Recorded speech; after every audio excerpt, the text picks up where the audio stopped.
Welcome to VHM news. ముందుగా headlines చూద్దాం. జగన్ పాలనలో కుంభకోణాలు తప్ప ఏమీ లేవన్న టీడీపీ అధినేత. అందరినీ మోసం చేసి ఒక్కడే ఉండాలనుకునే వ్యక్తి జగన్ అని ధ్వజం. సంపద సృష్టించడం తెలిసిన పార్టీ టీడీపీ అని పేర్కొన్న చంద్రబాబు.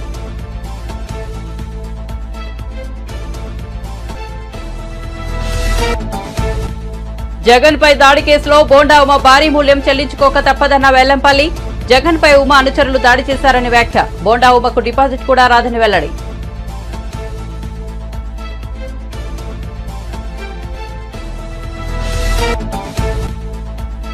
ఇరవై మంది ఎమ్మెల్యేలు టచ్ లో ఉన్నారన్న కేసీఆర్ వ్యాఖ్యలపై స్పందించిన రేవంత్ రెడ్డి. ఏం చూసి ఇతర పార్టీల నేతలు బీఆర్ఎస్ లోకి వెళ్తారని ఎద్దేవా.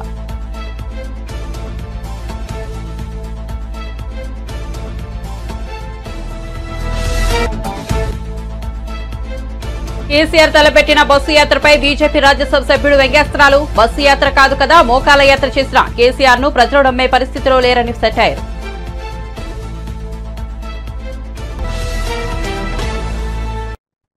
ఇక వార్త వివరాల్లోకి వెళ్తే చంద్రబాబు నాయుడు తన పుట్టినరోజు సందర్భంగా గూడూరులో మహిళలతో ముఖాముఖి కార్యక్రమాన్ని నిర్వహించారు. ఈ సందర్భంగా ఆయన మాట్లాడుతూ ఏపీని పేదరికం లేని రాష్ట్రంగా మార్చేందుకు కృషి చేస్తానని అన్నారు.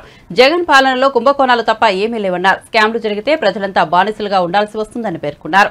అందరినీ మోసం చేసి ఒక్కడే ఉండాలనుకునే వ్యక్తి జగన్ అని విమర్శించారు. దీపం పథకం కింద వంట గ్యాస్ ఇస్తే దాన్ని ఆర్పేశారని దుయ్యబట్టారు. సంపద సృష్టించడం తెలిసిన పార్టీ టీడీపీ అని చంద్రబాబు చెప్పుకొచ్చారు. నేను రూపాయి రివాల్వింగ్ ఫండ్ ఇచ్చాను. అది కార్పస్ తయారు చేశాం. పసుపు కుంకుమ ద్వారా 10,000 రూపాయలు ఒక్కొక్క మహిళకు ఆర్థిక సహాయం చేసిన పార్టీ తెలుగుదేశం పార్టీ. వడ్డీ కూడా వడ్డీ లేని రుణాలు ఇచ్చి మీకందరికీ లోన్స్ ఇప్పించి మీ ద్వారా డబ్బులు సంపాదించి మీ కుటుంబానికి ఆర్థిక మంత్రిగా ఉండేడుగా మీ పెత్తనుడిగా చేసిన పార్టీ తెలుగుదేశం పార్టీ. అవునా కాదా ఆలోచించండి. ఇలాంటి 1-2 కాదు, నేను చాలా కార్యక్రమాలు శ్రీకారం చుట్టా. అప్పట్లయితే ఇదే మరి పెద్ద పెద్ద మీటింగ్లు పెట్టేవాడిని, మీలో చైతన్యం తీసుకొచ్చేవాడిని. తద్వారా ఈరోజు చూస్తే మహిళలు బ్రహ్మాండంగా ముందుకు పోయే పరిస్థితికి వచ్చారు. నేను ఆ రోజు ఒక పని చేశాను. ఒక నిర్ణయం జీవితాల్లో ఎంత మార్పు తీసుకొస్తుందో ఇక్కడుండే ఆడపిల్లలే సాక్ష్యం. నేను ఆ రోజు ఉద్యోగాల్లో కాలేజీల్లో 33% రిజర్వేషన్లు పెట్టారు. నాకు మగపిల్లలు ఒక మాట అడిగారు, సార్ మీరంతా 33% పెట్టారు, మెరిట్లో ఎక్కువ వస్తారు, 2 కలిపితే 60% ఆడబిడ్డలే వస్తారు, మేము 40% కుదించిపోతున్నాం, ఏమంటారంటే నేను మాట చెప్పాను, అయ్యా ఇన్ని రోజులు మీరు బాగా చదువుకున్నారు, మీరే పెత్తనం చేశారు, కొన్ని రోజులు మా హవా ఆడబిడ్డలకు వదిలిపెడదాం, ఆడబిడ్డలు చేయగలుగుతారని చెప్పి 33% ఉద్యోగాల్లో 33% కాలేజ్ సీట్లలో రిజర్వేషన్లు పెట్టానా లేదా? అది పెడితే ఆడబిడ్డలు బ్రహ్మాండంగా చదువుకున్నారు. ఒకప్పుడు వరకట్నం ఉండేది. ఆడబిడ్డ పెళ్లి చేయాలంటే తల్లిదండ్రులకు పెద్ద సమస్య, ఎంత డబ్బులు ఇవ్వాలో తెలియదు. ఈ రోజు నేను చెప్తున్నా, నేను ఒక్క నిర్ణయం తీసుకుంటే రివర్స్ కట్నం వచ్చింది. మా ఆడబిడ్డలు మగబిడ్డల దగ్గర డబ్బులు డిమాండ్ చేసే పరిస్థితికి వచ్చారు మీ తల్లిదండ్రులు. అవునా కాదా ఒక్కసారి గుర్తు చేసుకోండి. అవునంటే చేలిపైకి ఎత్తండి. ఈ రోజు ఐటీలు నేను చూస్తే కొన్ని దిక్కలు నేను మాట్లాడుతున్నా, అప్పుడప్పుడు మాట్లాడుతూ ఉంటే ఒక మాట అడుగుతున్నా, భార్య భర్త ఇద్దరు ఐటీ ప్రొఫెషనల్స్ వస్తారు, ఏమయ్యా నీకెంత జీతం వస్తుందంటే అతను 50,000 వస్తుందంటాడు. ఏమమ్మా నీకెంత వస్తుందంటే నాకు 75,000 వస్తుంది సార్ అంటారు. అంటే మగవాళ్ళ కంటే ఎక్కువ డబ్బులు సంపాదించే తెలివితేటలు నా ఆడబిడ్డలకు ఉన్నాయంటే అది తెలుగుదేశం పార్టీ చూపించిన చొరవ. అవునా కాదా అని అడుగుతున్నా. అందుకే ఇంకొక పక్క మీరందరూ గుర్తుపెట్టుకోవాలి, ఒకప్పుడు తెలంగాణకు ఇంకా తానే ముఖ్యమంత్రిని బీఆర్ఎస్ అధినేత కేసీఆర్ అనుకుంటున్నారని సీఎం రేవంత్ రెడ్డి ఎద్దేవా చేశారు. ఆయన మెదక్ లోక్సభ నియోజకవర్గంలో నీలం మధుకు మద్దతుగా ఎన్నికల ప్రచారం నిర్వహించారు. ఈ సందర్భంగా ముఖ్యమంత్రి మాట్లాడుతూ లోక్సభ ఎన్నికల తర్వాత బీఆర్ఎస్ దుకాణం బంద్ కావడం ఖాయమని వ్యాఖ్యానించారు.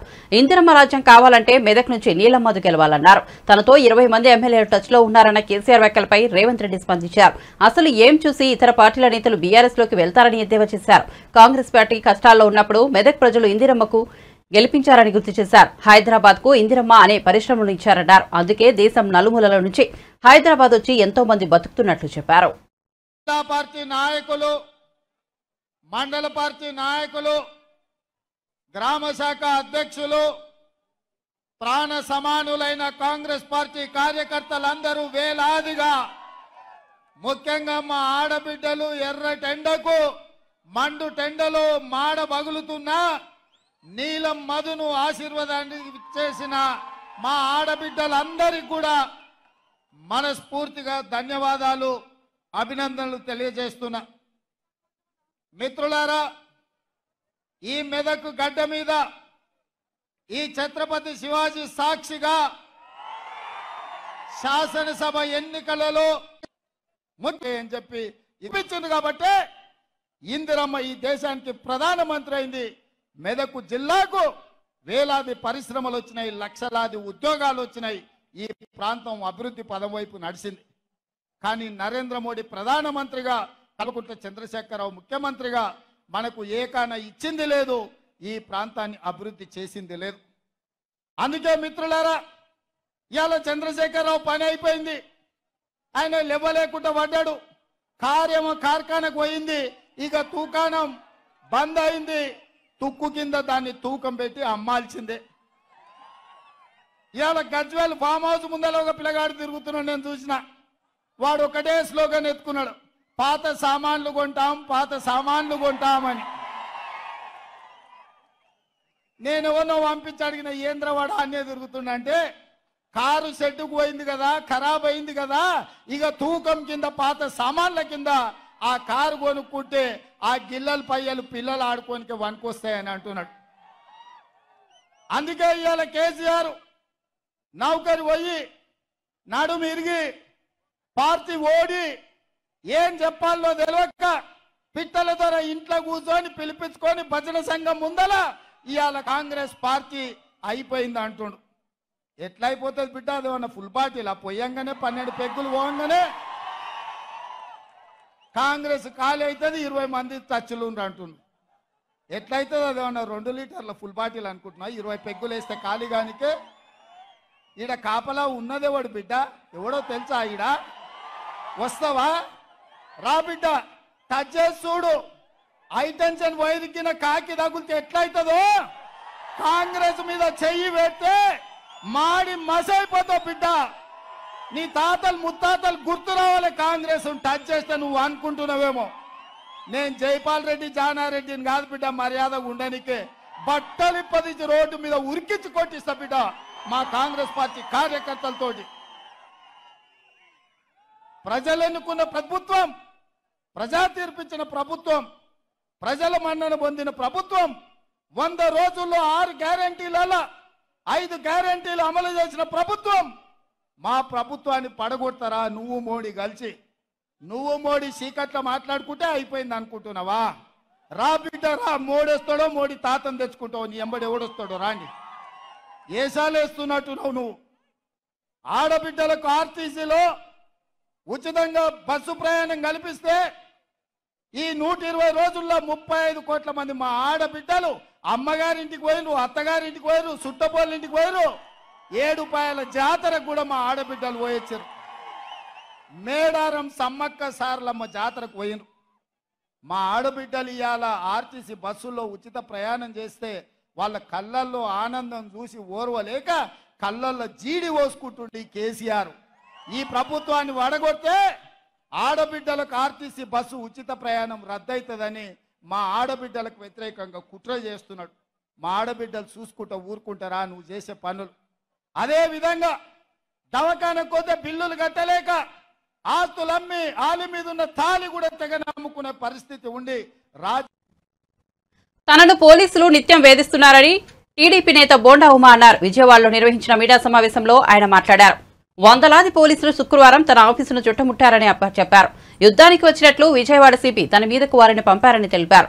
సీఎంపై గులకరాయి దాడి జరిగితే మైనర్ను తప్పుడు కేసులో ఇరికించి లోపల పెట్టారని చెప్పారు. రిమాండ్లో ఉన్న వేముల సతీష్ తల్లిదండ్రులను అక్రమంగా నిర్బంధించారని బోండా ఉమ తెలిపారు.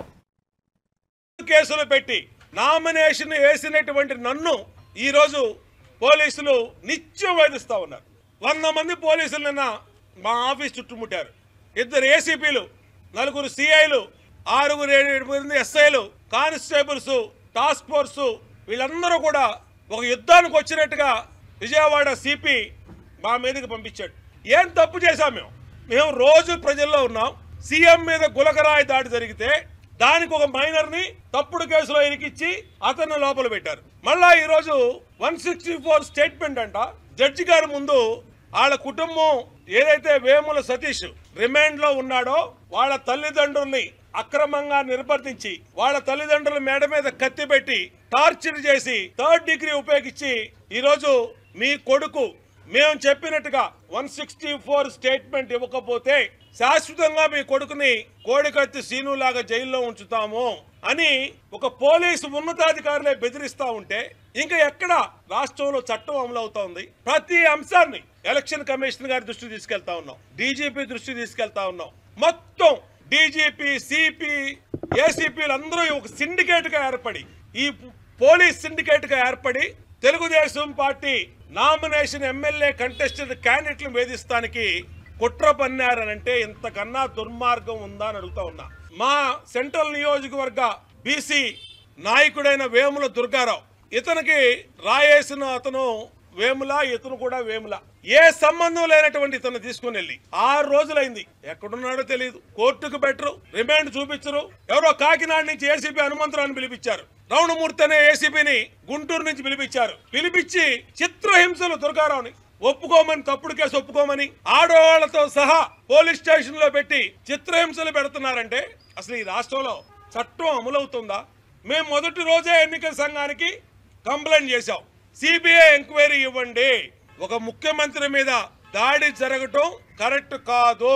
అది గులకరాయి అవనండి, కంకర్రాయి అవనండి, కరెక్ట్ కాదని చెప్పి మేము ఎన్నికల సంఘానికి సిబిఐ కుమ్మని లెటర్ ఇచ్చాం. ఎందుకు ఎవరు మీరు సిబిఐ ఎంక్వైరీకి వేముల దుర్గారావుని 6 రోజుల నుంచి ఎందుకు మీరు అతను చిత్రహింసలు పెడుతున్నారు? కేసు ఒప్పుకోమని, మా పేర్లు చెప్పమని ఎందుకు మీరు చేస్తా ఉన్నారు? నువ్వు నా కోసం వడ్డేరు కూడా మొత్తం ఇబ్బందులు పెడతావా? సిపి కాంతిరాన్ టాటా ఏం చేశారా వాళ్ళు? రేపు వచ్చేది జూన్ 4వ తారీఖున మా గవర్నమెంట్. రేపు ఈ రాష్ట్రంలో గవర్నమెంట్ మారంగానే తప్పులు చేసిన మీరు ఎక్కడికి పోతారని అడుగుతా ఉన్నా. బోండా ఉమాని తప్పుడు కేసులో అక్రమంగా ఇరికించాలనంటే మిమ్మల్ని ఈజీగా వదిలిపెట్టను, న్యాయ పోరాటం చేస్తాను. తప్పుడు కేసులు పెట్టి నామినేషన్ వేసినటువంటి నన్ను ఈరోజు టీడీపీ నేత బోండా ఉమకు ఓటమి భయం పట్టుకుందని వైసీపీ ఎమ్మెల్యే వెల్లంపల్లి శ్రీనివాస్ అన్నారు. దొంగచాటుగా బోండా ఉమ ఎందుకు నామినేషన్ వేశారని తప్పు చేశారు కాబట్టి బోండా ఉమ భయపడుతున్నారని ఎద్దేవా చేశారు. బోండా ఉమ నామినేషన్ కార్యక్రమానికి ఆయన కొడుకు తప్ప మరెవరూ వచ్చిన దిక్కులేదని అన్నారు. బోండా ఉమను అరెస్ట్ చేయబోతున్నారంటూ ఆయనే మెసేజ్లు ఫార్వర్డ్ చేశారని ఆరోపించారు. ఆయన ప్రవర్తన చూస్తుంటే తప్పు చేసినట్టే కనిపిస్తోందని అన్నారు. జగన్ పై రాయదాడి కేసులో బోండా ఉమ భారీ మూల్యం చెల్లించుకోక తప్పదని వెల్లంపల్లి వ్యాఖ్యానించారు. ఆయన వెనుక ప్రజలే లేరని, ఎన్నికల్లో పోటీకి కూడా నిలబడలేని అసమర్థుడు ఉమా అని పేర్కొన్నారు. జగన్ పై బోండా ఉమ అనుచరులు దాడి చేయడంపై ప్రజలంతా ఆగ్రహంగా ఉన్నారని చెప్పారు. చంద్రబాబు నాయుడేమో ఇది గులకరాయి, ఇందులో తెలుగుదేశంలో బోండా ఉమని ఇరికించడానికి ప్రయత్నం చేస్తున్నారు, ఇది చేస్తే కనుక జూన్ 4 మీ అంత చూస్తా అంటాడు. అదేవిధంగా బోండా ఉమ కూడా జూన్ 4 మీ అంత చూస్తూ ఉంటారు. అదేవిధంగా పట్టాభి అతను కూడా ఇష్టం వచ్చిన మాడుతున్నారు. ఒక్కసారి కనుక మనం ఆలోచన చేసుకుంటే ఈ సంఘటనలో తెలుగుదేశం వాళ్ళ హస్తం ఉందో లేదో వాళ్ళ నోటేమిటే మీకు అర్థమయ్యే విధంగా తెలుసుద్ది. వాళ్ళ నోటేమిటే అర్థం చేసుకోండి. ఎందుకంటే ఇదేదో మనం చేసినది కాదు, మనం చెప్పింది కాదు, వాళ్ళ నోటేమిటే. ఒకసారి 1వ వీడియో చూపెడదామా? ఫస్ట్ వీడియో ఒకసారి చూడండి. వెల్లంపల్లి సీను చేసినటువంటి కుట్ర, ఈ సానుభూతి పొందడానికి 27 రోజుల్లో ఎలక్షన్ పెట్టుకొని ఇవాళ గులకరాయితో కొట్టించుకొని గులకరాయితో కొట్టించుకుంటే ప్రాణహాని అంట. అంటే ఎక్కడైనా ఇది నమ్మసత్యంగా ఉందా అని వైసీపీ వాళ్ళే నవ్వుకుంటారు. ఇది మీరు విన్నారు కదా, ఇది ఫస్ట్ వీడియో. ఇది ఈ కుట్ర నేనును కేశినేని నాని గారు విజయవాడ పశ్చిమ నియోజకవర్గంలో రౌడీ షీటర్లు తీసుకొచ్చుకొని మాకు మేమే దాడి చేసుకున్నామని చెప్పని గౌరవ మాజీ శాసనసభ్యులు బోండా ఉమా గారు మాట్లాడిన మాటలు. ఇంకొకటి రెండో వీడియో చూద్దాం ఒకసారి. అంటే దీంట్లో ఇవాళ సెంట్రల్ నియోజకవర్గంలో అనుకోకుండా జరిగిందండి ఆ సంఘటన. ఎవడో కుర్రోడు ఆ కారణం కూడా చెప్పాడు. మా అన్నా క్యాంటీన్ తీసేసాడు, ఆ ఇంటి పక్కనే అన్నా క్యాంటీన్. మాకు 300 ఇస్తామని కిరాయి 300 ఇవ్వకుండా మమ్మల్ని రోడ్డు మీద వదిలేశారు. వాళ్ళ అమ్మకు 200 ఇస్తామని 200 ఇవ్వలా, ఎవరిగాడు వెళ్ళిపోయాడు అని చెప్పి బాధతో ఆ కోపంతో చీకట్లో రాయి ఇస్తున్నాడు. అది దురదృష్టవశాత్తు సీఎంకి తగిలింది. అంతే తప్పితే గురి చూసి ఇరసటానికి ఇదేమి చిన్న విషయం కాదు. ఎందుకు టార్గెట్ చేస్తున్నారు? సెంట్రల్ నియోజకవర్గం ఇన్సిడెంట్ పరిస్థితుల్లో కేసుల్లో ఇరుక్కుంటారు అని చెప్పాడు. రెండో వీడియోలో ఏం చెప్తున్నాడు? అవును, మా కాన్స్టిట్యూన్సీలోనే మావాడే రాయిస్తున్నాడు, అన్నా క్యాంటీన్లో మూసేసామని చెప్పని, అదేవిధంగా ఏదో పేమెంట్ ఇవ్వడానికి సరిగ్గా డబ్బులు ఇవ్వలేదని చెప్పని ఇస్తారని చెప్పని. ఇంతవరకు ఆ సతీష్ అనే నిందితుడు ఆ వీడియో మాట్లాడేంత వరకు కూడా పోలీసు కానీ ఎక్కడా కూడా మాట్లాడిన పరిస్థితి లేదు. వాళ్ళకి ఆ విధంగా మరి సతీష్ ఏ విధంగా వాళ్ళకి తెలియపరిచాడు? బోండోమాకి అన్నా క్యాంటీన్లే అక్కడ మూసేసాం కాబట్టి కొట్టాడని సంగతి బోండోమా ఎలా చెప్తున్నాడు దాన్ని? అంటే సతీష్తో ముందు పరిచయం ఉండాలి, లేకపోతే అదే సతీష్ని ఇతను ఇన్ఫ్లుయెన్స్ చేసి ఉండాలి. అలా 2 మాటలు పెట్టినాడు. 3వ మాట గులకరాయి అన్నాడు. 4వ మాట కాలుకు దెబ్బ తగిలితే కన్ను కట్టుకున్నాడు వెల్లంపల్లి అని చెప్పి చెప్తున్నాడు. సిగ్గు శర ఉండాలి బోండోమాకి, సిగ్గు శర ఉండాలి. ఈరోజు మీడియాలో ఇష్టం వచ్చినట్టు ఉద్రేకంగా మాడిపోతున్నాడు. నిన్ను పట్టుకోవడానికి 100 మంది పోలీసులు కావాలా? 100 మంది పోలీసులు అవసరం నిన్ను పట్టుకోవడానికి? నిన్న నీకు నువ్వే నన్ను అరెస్ట్ చేస్తారు రండి అంటే 100 మంది రాల నీ పార్టీ వాళ్ళు, 100 మంది. ఇవాళ నువ్వు ప్రెస్ మీట్ పెడితే కనీసం నీకు ఎక్స్ కార్పొరేటర్లు కానీ ఎవరు కూడా మద్దతు ఇచ్చిన పరిస్థితి లేదు. మాజీ సీఎం బీఆర్ఎస్ అధినేత కేసీఆర్ ఈ నెల 22 నుంచి తలపెట్టిన బస్సు యాత్రపై బీజేపీ రాజ్యసభ సభ్యుడు విమర్శలు వ్యంగ్యాస్త్రాలు సంధించారు. బస్సు యాత్ర కాదు కదా, మోకాల యాత్ర చేసినా కేసీఆర్ ను ప్రజలు నమ్మే పరిస్థితిలో లేరని సెటైర్ వేశారు. శనివారం బీజేపీ స్టేట్ ఆఫీసులో మాట్లాడిన ఆయన కాంగ్రెస్ ఎమ్మెల్యేలను కాపాడుకునేందుకు సీఎం రేవంత్ రెడ్డి హైటెన్షన్ వైర్లా మారాల్సిన అవసరం ఏమొచ్చిందని ప్రశ్నించారు. సొంత ఎమ్మెల్యేల పట్ల సీఎంకు అభద్రతాభావం ఎందుకని నిలదీశారు. 100 రోజుల తమ పరిపాలనను రెఫరెండరంగా చేసుకుని 14 ఎంపీ స్థానాలు గెలుస్తామన్న రేవంత్ రెడ్డి ఇప్పుడు మొసలి కన్నీరు కారుస్తున్నారని ఎద్దేవా చేశారు. కనుమరుగవుతున్న కాంగ్రెస్ పార్టీ రాష్ట్రంలోనూ గెలిచే పరిస్థితి లేదన్నారు. తెలంగాణలో బీజేపీ 12 స్థానాల్లో గెలవబోతోందని ధీమా వ్యక్తం చేశారు. ఇవాళ రేవంత్ రెడ్డి గారు ఆ మాట కట్టుబడి ఉండాలి. ఎందుకంటే 14 సీట్లు గెలిచేది లేదు, ఖచ్చితంగా ఇది రెఫరెండంగానే భావించాలి. నేను అందుకే చెప్పాను, ఇద్దరు కవల పిల్లలు ఇవాళ రేవంత్ రెడ్డి గారు లేదా కేసీఆర్ గారు పోటీపడి పత్రికల్లో లేదా మీడియా ఈ యొక్క ఎలక్ట్రానిక్ మాధ్యమాల్లో స్పేస్ కోసం పోటీపడి ఒకరి మీద ఒకరు గ్రూప్ ఫైటింగ్ మ్యాచ్ ఫిక్సింగ్లో భాగంగా చేస్తున్న తప్పితే వాళ్ళకి తెలుసు అందరం కలిస్తే కానీ మోదీ గారిని ఎదుర్కోలేమని. ఇవాళ కాకుండా రేపు ఖచ్చితంగా కేసీఆర్ గారు ఈ విపక్ష కూటమిలో చేరడం ఖాయం. ఈ విపక్ష కూటమి అంటే అవినీతి పార్టీ నాయకులు, ఈ కుటుంబ పార్టీలు, కుల పార్టీలు, ఇవందరూ కూడా ఒక వేదికగా వాళ్ళ అవినీతి కప్పుపుచ్చుకునే దానికి ఏకమైన పార్టీలు. కాబట్టి అందులో కేసీఆర్ కూడా పెద్దన్న పాత్ర పోషిస్తారు.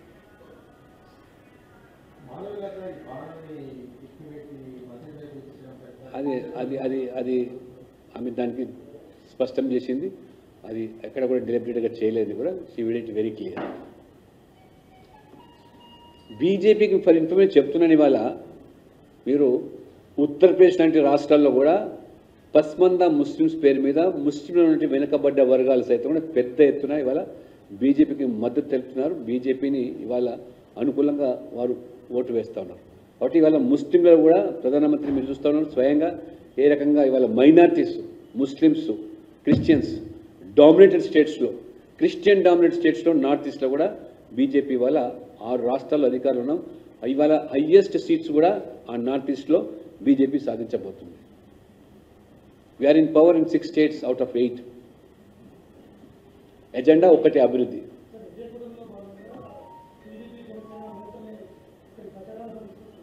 అక్కడ తెలంగాణ అంత అవసరం లేదమ్మా, వాళ్ళు అక్కడ దాంట్లోనే బిజీ ఉన్నారు. ఎన్డీఏ కూటమిలో భాగంగా మోదీ గారు అక్కడ ప్రచారంకి వెళ్తారు, నాయకులు వెళ్తారు.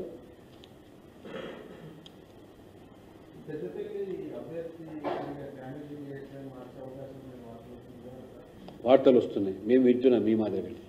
ఎక్కడ చర్చ అయితే మా దగ్గర జరగలేదు. ఆలోచన చర్చ ఉంటే అటువంటిది అంటే మీకు చెప్తాను తప్పకుండా. ఇవన్నీ ఒకటే కాబట్టి మరి ఇద్దరిని కూడా వేరు చేసి చూడలేము.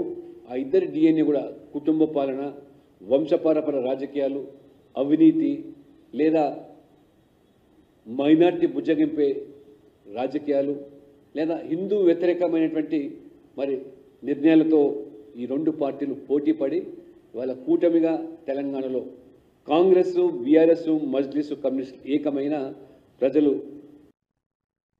కృష్ణా జలాల విషయంలో కాంగ్రెస్ ప్రభుత్వం నిర్లక్ష్యంగా వ్యవహరిస్తున్నదని మరోమారు స్పష్టమైందని మాజీ మంత్రి సూర్యాపేట ఎమ్మెల్యే జగదీష్ రెడ్డి అన్నారు.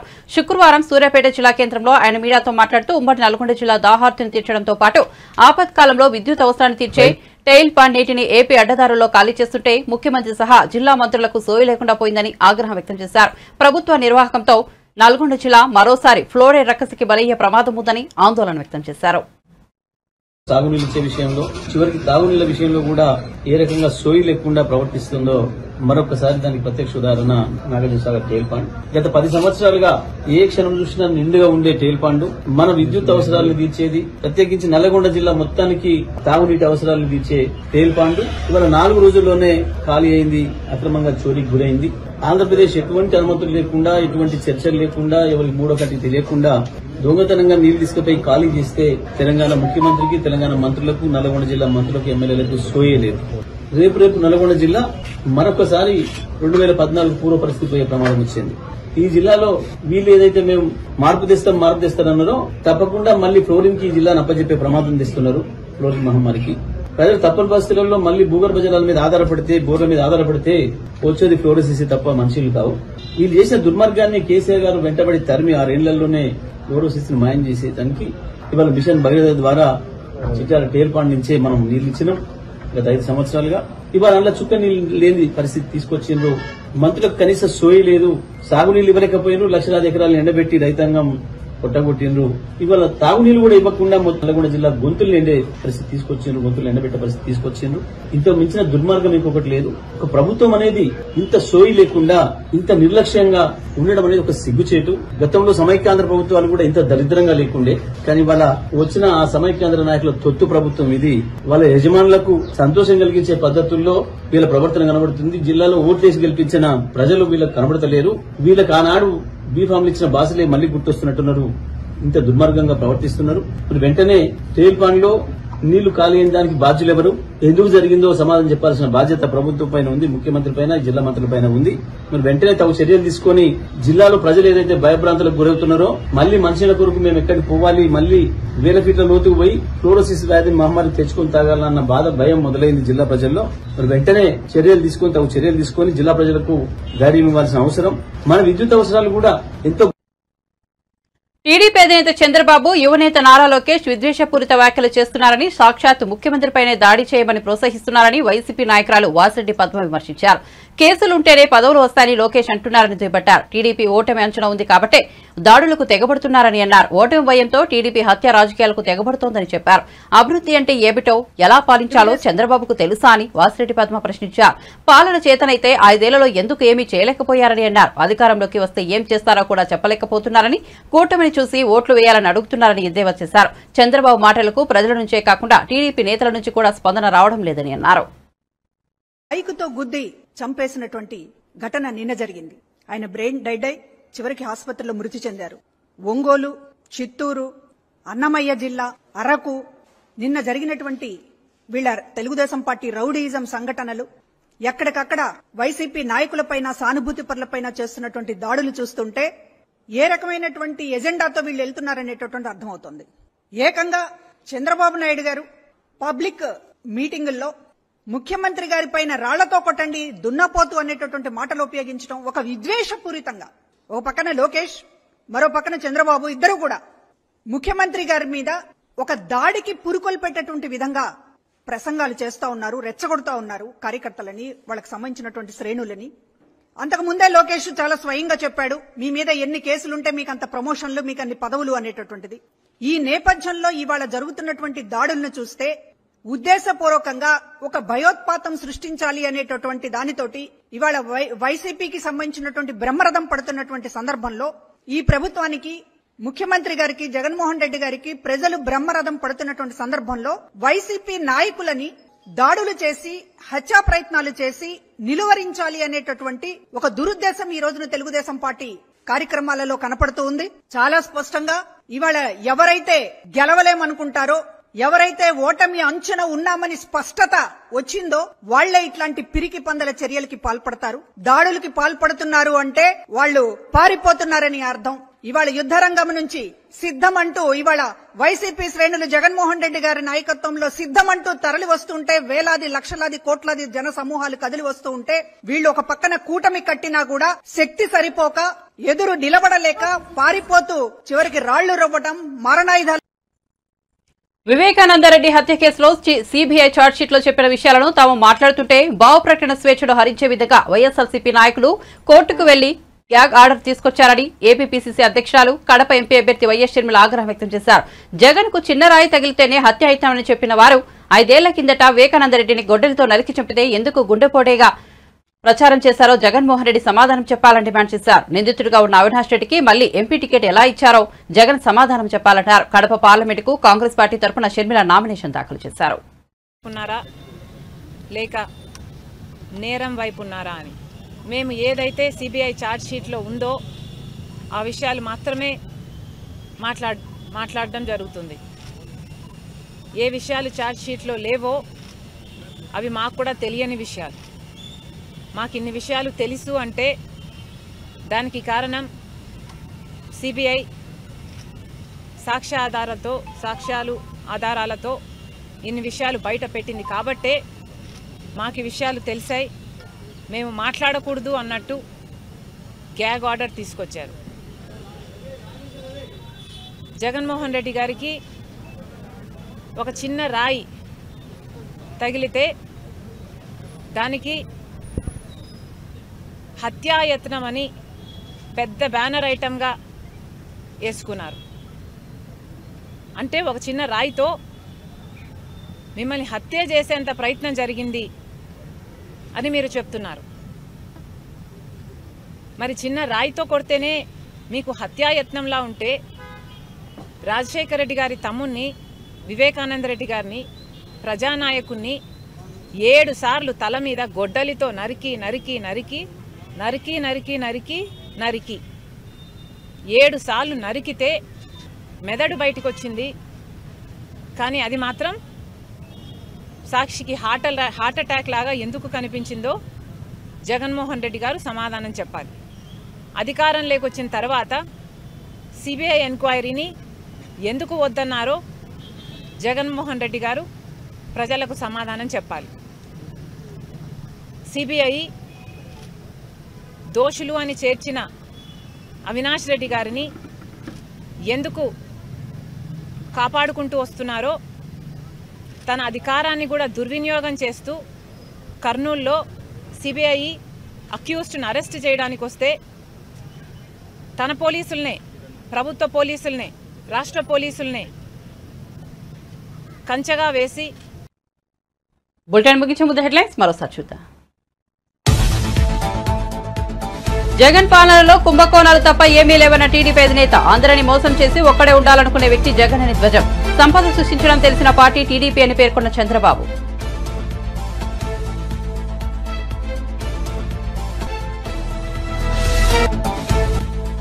జగన్ పై దాడి కేసులో బోండా ఉమ భారీ మూల్యం చెల్లించుకోక తప్పదన్న వెల్లంపల్లి. జగన్ పై ఉమ అనుచరులు దాడి చేశారని వ్యాఖ్య. బోండా ఉమకు డిపాజిట్ కూడా రాదని వెల్లడి.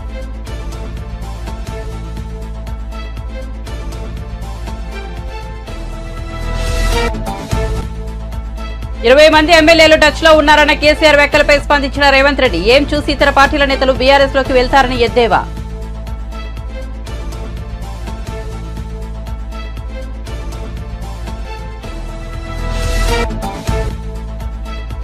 కేసీఆర్ తలపెట్టిన బస్సు యాత్రపై బీజేపీ రాజ్యసభ సభ్యుడు వ్యంగ్యాస్త్రాలు. బస్సు యాత్ర కాదు కదా, మోకాల యాత్ర చేసిన కేసీఆర్ ను ప్రజలు నమ్మే పరిస్థితిలో లేరని సెటైర్.